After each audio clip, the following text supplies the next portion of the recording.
नमस्कार शेतकरी मित्रांनो, आपण डाळिंबाच्या प्लॉटमध्ये उभे आहो आणि याच्यामध्ये बघतो की काही ठिकाणी मर रोगाचा प्रादुर्भाव किंवा मर रोगाची समस्या फार जास्त प्रमाणात दिसते आहे.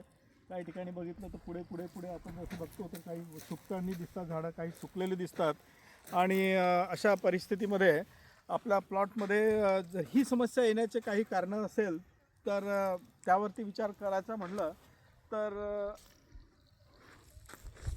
Planting material, disease free planting material हा एक महत्त्वाचा मुद्दा आहे. आणि हा डिसीज फ्री प्लांटिंग मटेरियल जर पाहिजे असेल तर एक टेक्निक आहे टिश्यू कल्चर प्लांट्स, जे आपण हेल्दी प्लांट्स, जे रोगमुक्त प्लांट्स आहेत त्याची खात्री करून त्याच्यापासून आपण टिश्यू कल्चरचे प्लांट्स तयार करतो. अशा प्लांट्सचा जर वापर केला आपण, किंवा गुटी जरी वापरत असेल तरी ते जे प्लांट हेल्दी आहे त्याच्यापासून. आणि दुसरी गोष्ट आहे की पाणी व्यवस्थापन फार महत्त्वाचं आहे. तर पाणी जर म्हटलं व्यवस्थितरित्या पाणी जर त्या ठिकाणी ओलावा टिकून राहिला किंवा वापसा कंडिशनमध्ये प्लांट्स जर असले तर मला वाटते ही परिस्थिती आपल्याला हे राहील. आणि दुसरी गोष्ट की बायोलॉजिकलचा वापर जितका जास्त करता येईल तितका जास्त करून आपण आळवणी करणे किंवा ड्रिपच्या माध्यमातून देणे हे जास्त फायद्याचं राहील. जर असं आपण केलं तर यावर बऱ्यापैकी आळा बसेल असं मला वाटतं.